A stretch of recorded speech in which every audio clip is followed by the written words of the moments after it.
fanya utakavyofanya, one day unaondoka. Utaondoka tu. Umeua watu, umefitinisha watu, unachonga maneno ya fitna ili watu wamchukie mtu. My friend, wewe huna tofauti na Abu Jahali na Firaun. Wewe ni Firaun.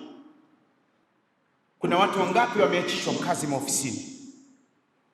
Watu wangapi wamehamishwa vituo vya kazi sababu kuna mtu hapa panya mende anahamisha habari za uongo, mpaka boss HR anapata habari, anaambia wewe ondoka hapa. Mtu anatolewa Dar es Salaam, anapelekwa Mkuranga, wanamkomoa. Baadhi ya mambo tunayoyafanya ni sababu ya adhabu ya kaburini. Haya mambo sio kwamba mimi Sheikh simo, kama nitayafanya nimo, na adhabu ya kaburi itanipata kama nitaifanya. Allah atulinde na atuepushe na adhabu ya kaburi. Ndugu zangu katika imani, huwezi amini kwamba kaburini kuna adhabu, subiri ufe. Kaburini utadundwa tu, lazima udundwe na hutoboi. Kama ungekuwa ni wa kutoboa, angetoboa Hitler, angetoboa Firaun. Alidai yeye ni Mungu. Yuko wapi Firaun? Qarun, mwamba alikuwa na hela. Siku ya birthday yake Qarun, hela aliyokuwa nayo, Qur'ani inamsifia, wa inna mafatihahu latanu bil usba. Funguo za strong room, pesa ya Qarun, wanatafutwa vijana ambao wamejazia mishipa wenye afya. Sio nyie mnaokwenda gym. Mnakwenda gym kujaza nyama zi. Leo natoka msikitini, nimekutana na kijana mmoja, mtu mmoja anakimbia na music instrument zinampigia, ameweka kwenye sikio. Mnajua hawa watu wanaokimbia barabarani mpaka kule kwenye maholi ya gym hawawezi kufanya mazoezi mpaka wakate viuno, wanacheza. Kwa maana si mazoezi, ni music. Hiyo mimi hainishughulishi. Lakini mtu anashughulika kuondoa mafuta mwilini, mwili wake uwe smart, ana afya, hashughuliki kuondoa madhambi. Sasa kaburini kuna madhambi ambayo tukiyafanya lazima. Hadithi ya kwanza, عن عبد الله بن عباس رضي الله عنهما أن رسول الله صلى الله عليه وسلم مر بقبرين فقال إنهما يعذبان وما يعذبان في كبير بلى إنه كبير أما أحدهما فكان يمشي بالنميمة وأما الآخر فكان لا يستتر من بوله. رواه البخاري في كتاب الوضوء باب ما جاء في غسل البول، وكتاب الجنائز باب عذاب القبر من الغيبة والبول، وباب الجريد على القبر، ومسلم في كتاب الطهارة باب الدليل على نجاسة البول ووجوب الاستبراء. وإمام بخاري حديث 2271 mpaka 276، Imam Muslim hadithi ya 292. Abdullah ibn Abbas anasema marra an-nabiyyu biqabrayn, siku moja mtume alipita kwenye makaburi mawili, wamezikwa watu wawili, kila mtu kwenye kaburi lake. Faqala, akawaambia mtume masahaba, innahuma, mnayaona haya makaburi mawili, yu'adhabani, sasa hivi wanapata kichapo, wanaadhibiwa, wanapigwa, wanachomwa moto kaburini. Akhera bado kufuliwa. Mtume akamwambia, wama yu'adhabani fi kabiri, madhambi yanayowafanya kuadhibiwa sasa hivi watu wengi wanayaona sio madhambi mazito. Mtume akasema bala, kwa nini? Innahu kabirun, haya madhambi yanayowafanya waadhibiwe ni madhambi makubwa. Mtume akamwambia, amma ahaduhuma, ama hili kaburi moja hili mnaliona, fakana yamshi bin namima, huyu alikuwa anafitinisha watu, anafitinisha watu wanagombana kwa sababu yake yeye. Watu wanaharibu nchi kwa sababu yake yeye. Ndugu na ndugu hawaelewani kwa sababu yake yeye.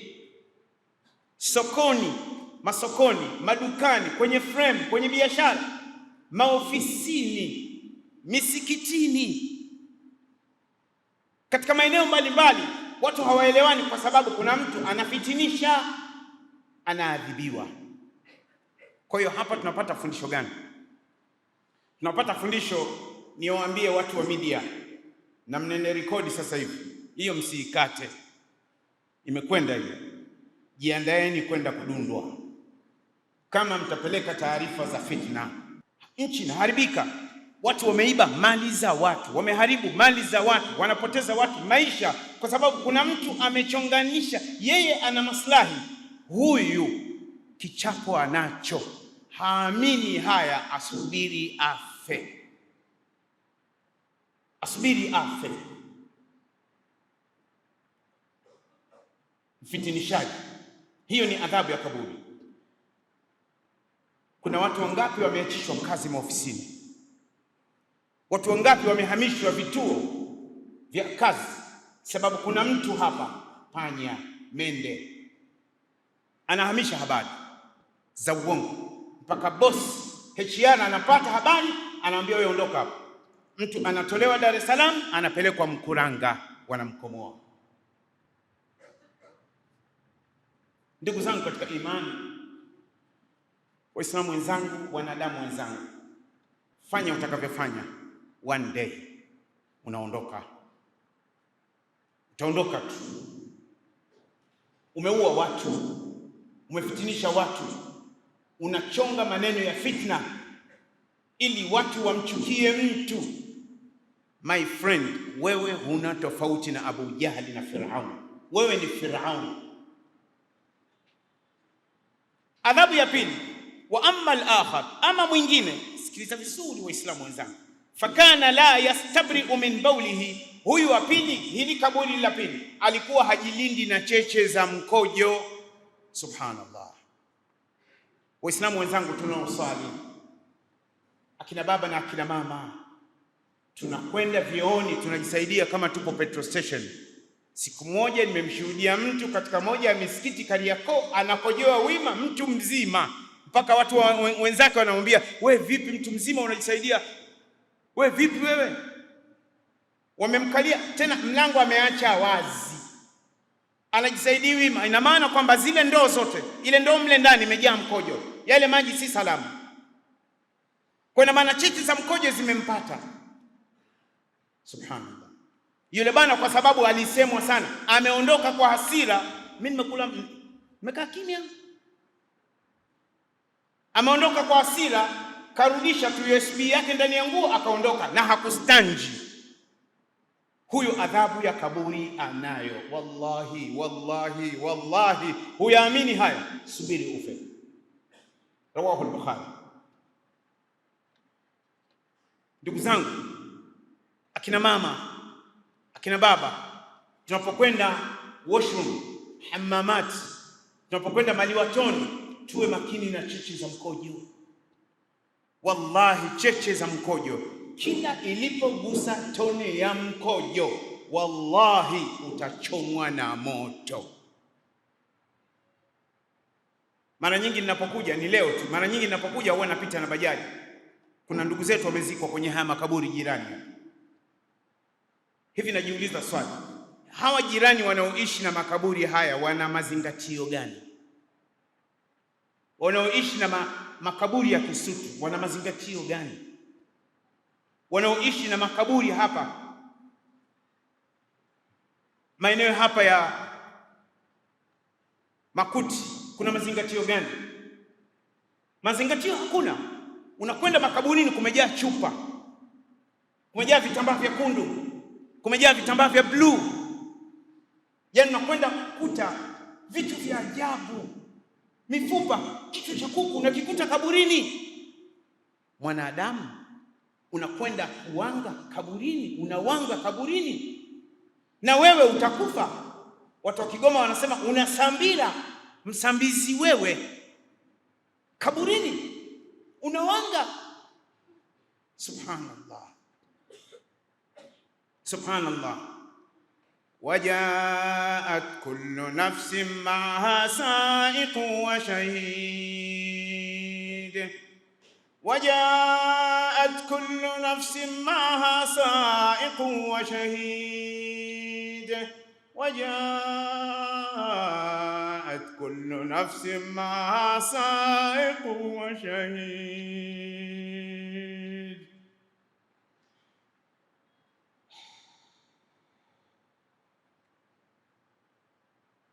Kila mtu atafufuliwa siku ya Kiyama. Wallahi, sa'iq, nyuma kuna malaika. Wa shahid, anafufuliwa ana sanda ya mtu aliwanga nayo. Anafufuliwa ana kucha za mtu anazo. Anafufuliwa ana mtu anasema, anapiga kelele siku ya Kiyama, ya Rabbi, huyu ndiye aliyeniroga, huyu ndiye aliyenikata kucha usiku. Ardhi inatoa ushahidi, yauma idhin tuhaddithu akhbaraha bi anna rabbaka awha laha. Ardhi inasema ni kweli, huyu ndio aliyewanga kwenye kaburi la huyu dada, huyu ndio aliyeingia, huyu ndio aliyewanga, huyu ndio aliyemroga huyu.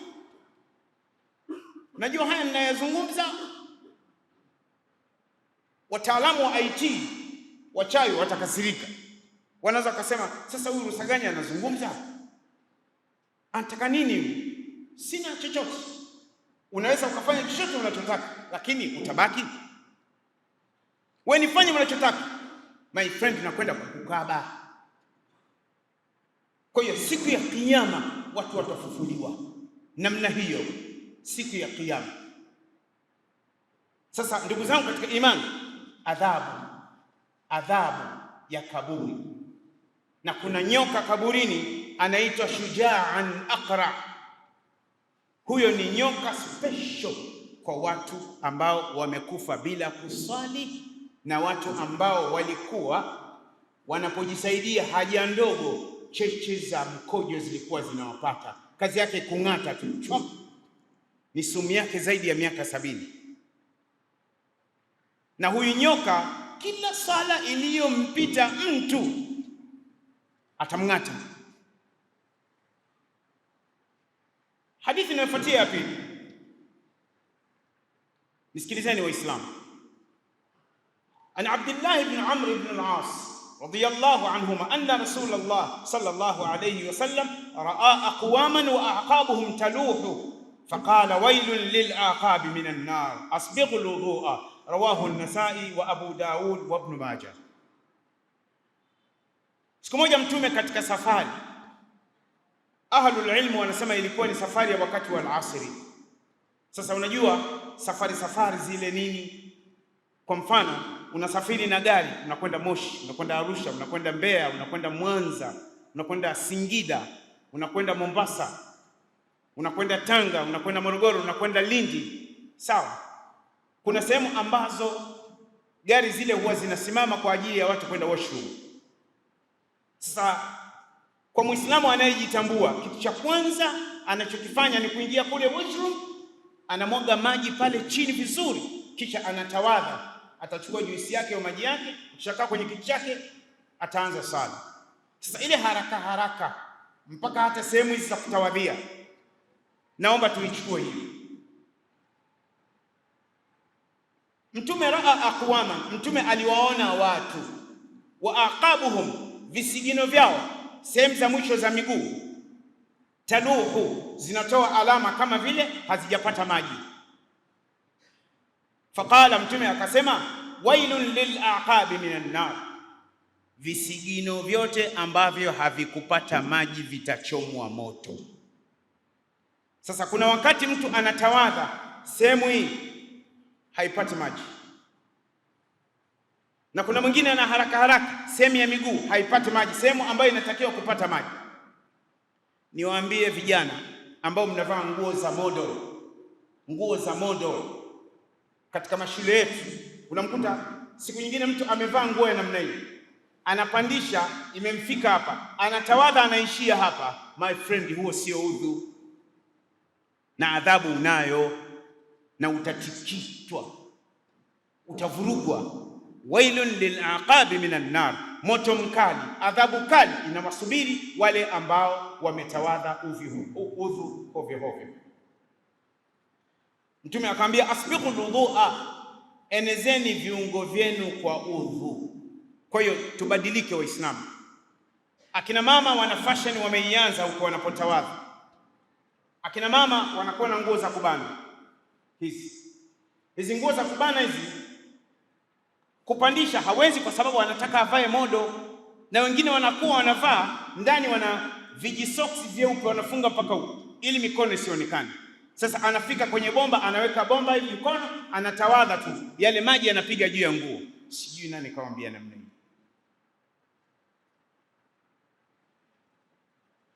Haya, hadithi ya mwisho nimalize hotuba yangu.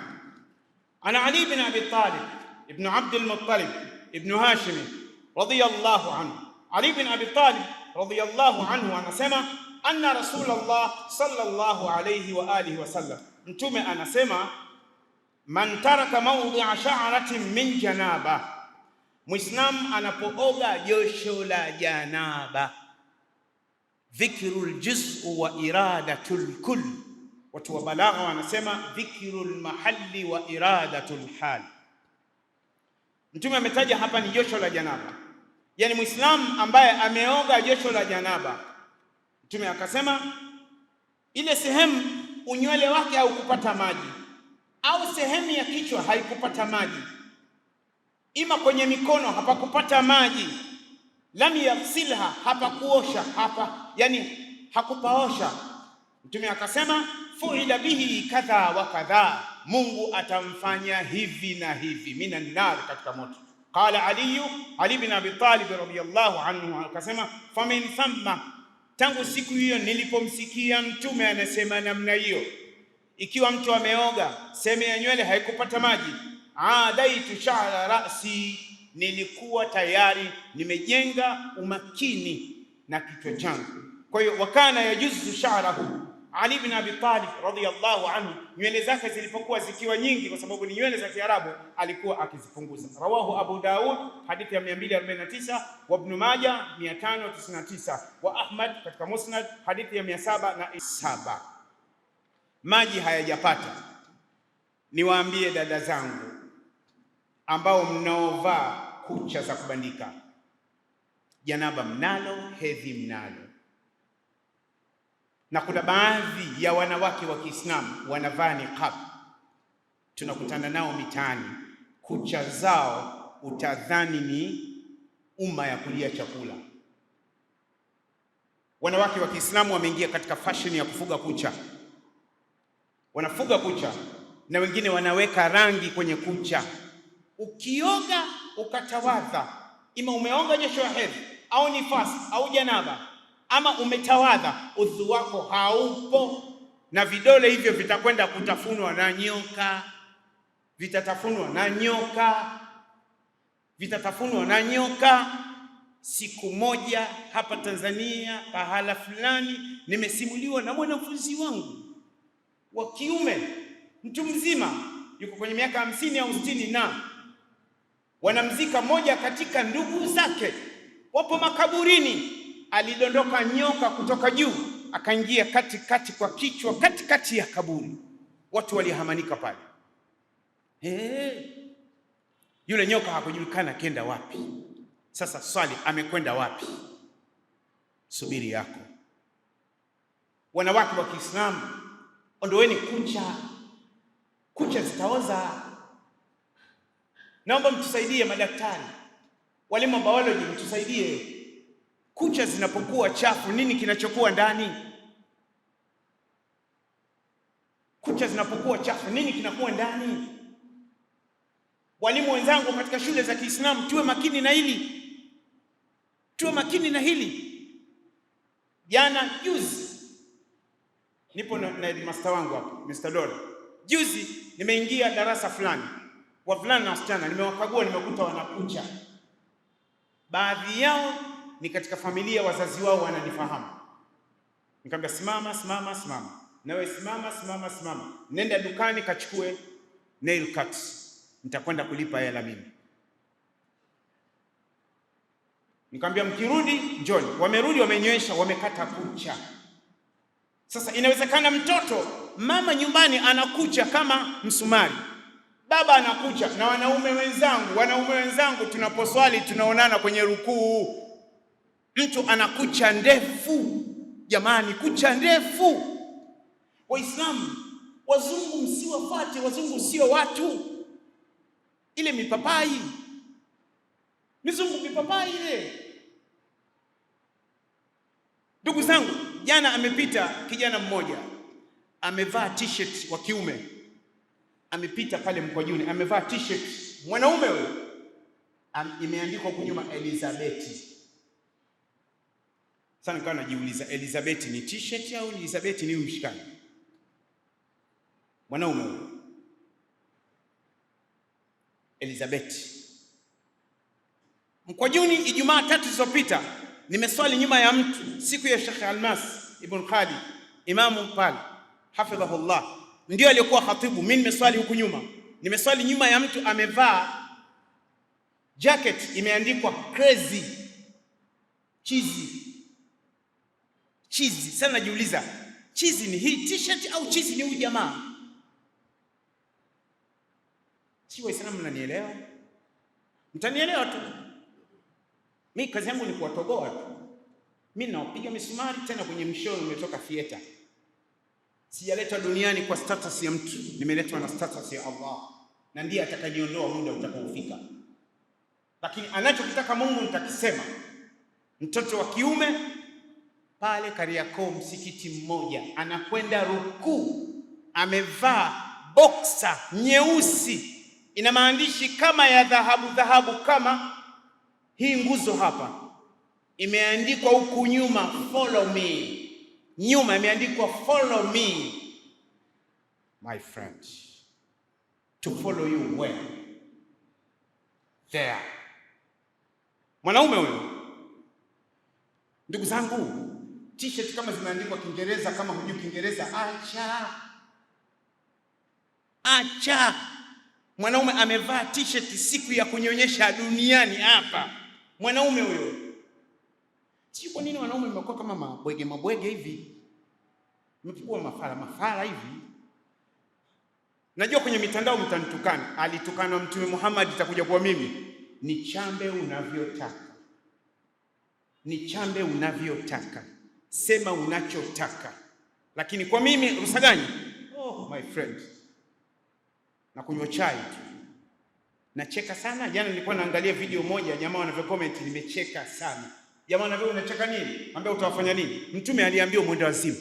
Mtume aliambiwa chizi. Mtume aliambiwa mganga wa kienyeji. Mtume aliambiwa hana akili. Mtume akaambiwa mwanga. Mtume akaambiwa ni mgumba wakati ana watoto 7. Je, mimi itakuwaje?